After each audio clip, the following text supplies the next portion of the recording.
আসসালামু আলাইকুম। TTC and electronics YouTube চ্যানেলে সবাইকে স্বাগতম জানাচ্ছি। আপনাদের কাছে আমি অনেক কৃতজ্ঞ এবং অনেক রেসপেক্ট আপনাদের প্রতি।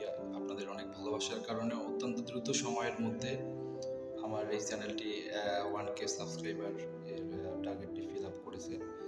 আজকে আমি আপনাদের অ্যাসেট প্রজেক্টের সম্পর্কে কিছু কথা বলবো। আপনারা অনেকেই ইনবক্সে বা আমার ইউটিউব চ্যানেলে কমেন্ট করেন অ্যাসেটের বিস্তারিত কিছু জানার জন্য। বিশেষ করে এই প্রশ্নটি আপনারা করে থাকেন যে অনেক ট্রেনিং সেন্টারে অ্যাসেট প্রোগ্রামটি চালায় 3 মাসে এবং অনেক ট্রেনিং সেন্টারে এই অ্যাসেট প্রোগ্রামটি চালায় 4 মাসে। তো আসলে এই তারতম্য হওয়ার কারণটা কি? আমি আপনাদের বলে রাখি যে অ্যাসেটের প্রথমে অ্যাসেটের অনুমোদন যে কয়েকটি ট্রেনিং সেন্টার পেয়েছে তারা 4 মাস করেই চালাচ্ছে, আর পরে যারা অ্যাসেটের অনুমোদন পেয়েছে তারা 3 মাসেই চালাচ্ছে। কিন্তু সময় যেটা 360 ঘন্টা সেটি কিন্তু ঠিক রয়েছে, অর্থাৎ 360 অ্যাসেট এই প্রোগ্রামটি মূলত 360 ঘন্টায়, এটি যারা 4 মাসে কোর্সটি চালাচ্ছে তারা 360 ঘন্টায় 4 মাসেই কভার করতেছে, আর যারা 3 মাসে তারা ওই 360 ঘন্টা 3 মাসেই কভার করতেছে। তো এটা নিয়ে আপনাদের প্রশ্নটার উত্তর পেয়েছেন মনে হয়। আর অনেকেই বলে থাকেন যে যারা সেই প্রজেক্টে যারা বিভিন্ন কোর্স করেছেন তারা অ্যাসেট প্রোগ্রামটি বা কোর্সটি করতে পারবেন কিনা। অবশ্যই আপনারা করতে পারবেন। আপনারা যারা সেইভের আগে সেইভের কোর্সগুলো করেছেন তারা অ্যাসেটের এই কোর্সগুলো করতে পারবেন। তবে আপনাদের একটা এনআইডি থেকে, অর্থাৎ একজন ব্যক্তি শুধুমাত্র একবারেই অ্যাসেটের একটা কোর্সেই অংশগ্রহণ করতে পারবে। এরপরে আপনারা যে প্রশ্নগুলো করে থাকেন যে বরাদ্দ বা বাজেট সংক্রান্ত যে বিষয়গুলো, যে কত টাকা করে পাবো, দেখেন আপনাদের মূল উদ্দেশ্য হবে কিন্তু আপনার প্রশিক্ষণ থেকে প্রশিক্ষণলব্ধ জ্ঞান অর্জন করা, অর্থাৎ আপনি আপনার দক্ষতা অর্জন করা, এটি হবে আপনার মূল মূল লক্ষ্য।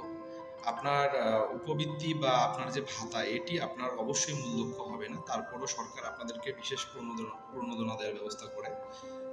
আপনারা মোটামুটি একটা হ্যান্ডসাম অ্যামাউন্ট পাবেন। তবে বাজেট প্রাপ্তি সাপেক্ষে এটা শুধুমাত্র নির্ভর করে অ্যাসেটের সাথে সংশ্লিষ্ট ওয়ার্ল্ড ব্যাংক অথবা কারিগরি শিক্ষা অধিদপ্তর, তারা কখন আপনাদের এই ভাতাগুলো দেবেন সেটা তাদের একান্ত ব্যক্তিগত ব্যাপার।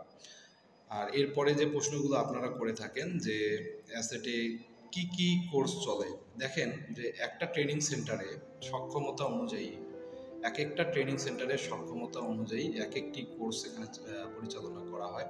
ধরেন কোনো প্রশিক্ষণ সেন্টারে গাড়ি নেই, কার নেই, তাহলে তিনি কি আপনাকে ড্রাইভিং কোর্সে ভর্তি নিতে পারবে? অবশ্যই পারবে না।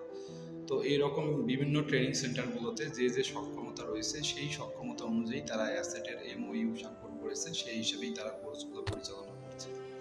এরপরে আপনারা আরও কিছু প্রশ্ন করে থাকেন যে অ্যাসেটের সিলেবাস ক্যাটাগরি কোন ধরনের হয়ে থাকবে। দেখেন যারা 4 মাসের কোর্স পরিচালনা করছে, যেসব ট্রেনিং সেন্টার 4 মাসের কোর্সগুলো পরিচালনা করছে, তারা এনএসডি এর যে লেভেলের যে সিএস রয়েছে, সেই সিএস লেভেল 1 হতে পারে, 2 হতে পারে অথবা 3 হতে পারে, সেই সিএস অনুযায়ী তারা কোর্স পরিচালনা করে। কিন্তু যারা 3 মাসের কোর্সটি 360 ঘন্টায় পরিচালনা করছে, সে সকল ট্রেনিং সেন্টারগুলো বিএমইটির মাধ্যমে অ্যাসেসমেন্ট প্রক্রিয়া সম্পন্ন করে এবং বিএমইটির নিজস্ব সিএস বা সিলেবাসের আলোকে তারা কোর্সগুলো পরিচালনা করে থাকে। এরপরে আপনারা আরও কিছু কোশ্চেন করে থাকেন যে অ্যাসেটের সার্টিফিকেট কে প্রদান করবে। অ্যাসেটের সার্টিফিকেট আপনাদের যে ট্রেনিং সেন্টারে আপনারা ট্রেনিং নিচ্ছেন, সেই ট্রেনিং সেন্টারগুলো যদি বিটিবি বা এনএসডি এর মাধ্যমে অ্যাসেসমেন্ট প্রক্রিয়া সম্পন্ন করে, তাহলে সেখান থেকে আপনারা বিটিবি অথবা এনএসডি এর সার্টিফিকেট পেয়ে থাকবেন। আর যদি বিএমইটির আলোকে অ্যাসেসমেন্ট হয় তাহলে বিএমইটির সার্টিফিকেট আপনারা পেয়ে থাকবেন। আরও যদি কোনো কোশ্চেন থাকে অ্যাসেট সংক্রান্ত, তাহলে আপনারা অবশ্যই কমেন্টস বক্সে জানাবেন। ইনশাল্লাহ আমি আপনাদেরকে জানানোর চেষ্টা করব। ভিডিওটি শেষ পর্যন্ত দেখার জন্য আপনাদের অনেক ধন্যবাদ। আসসালামু আলাইকুম।